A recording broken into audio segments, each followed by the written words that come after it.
This is the second chapter that Jay, was discussing about God's infinity and the existence of humanhood or the human beings that is to be taken to the form apart from all the other factors that we will simultaneously or concurrently discuss.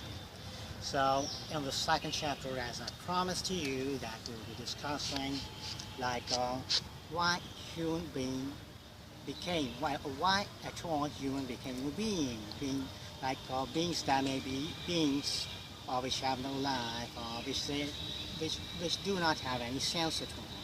Like but we human beings have senses and we come into being, and definitely once we have senses we need to understand things, and we understand everything. We try to find out like why we are into existence, and as we have some needs that we need to satiate them.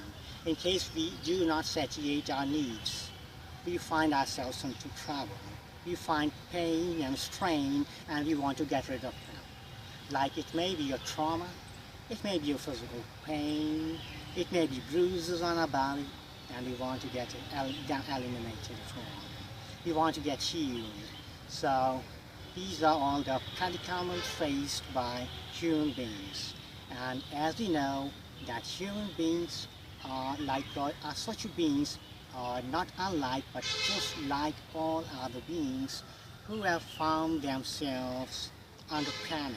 So it's easy for human brain to come under panic, and in other words you can say the feeling of insecurity is always there.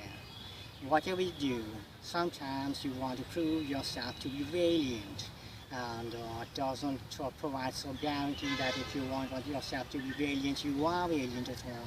Might be you're valiant, still you are valiant because you have some power at your back.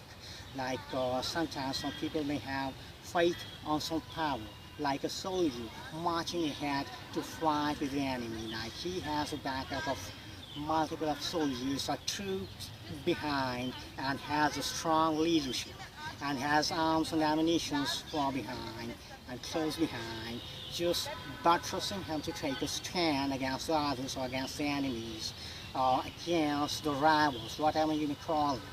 So what really matters here is that like the human is finding themselves like wanting of power, and once they do not have power, they find themselves wanting as regards power.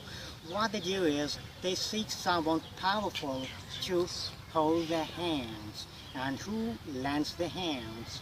If anyone lends the hands, and if they find them supreme, they bow to them.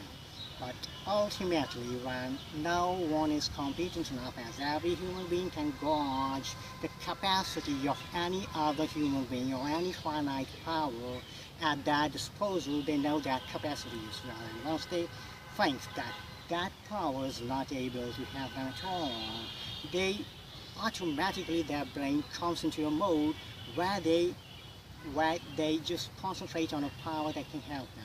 And here was God, as I discussed in the last chapter as well. So they just focus on God. They call it God.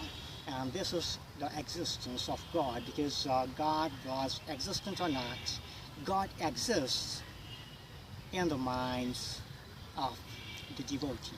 So it's true, or maybe untrue, that beauty, like beauty of this tree, beauty of my shirt, this beauty lies in the eyes of the beholder. Maybe true or maybe not. But for sure, faith lies in the minds of devotees. So if there's no faith, there's no God, there's no supreme power, and for that purpose, might be for that purpose we are created over here.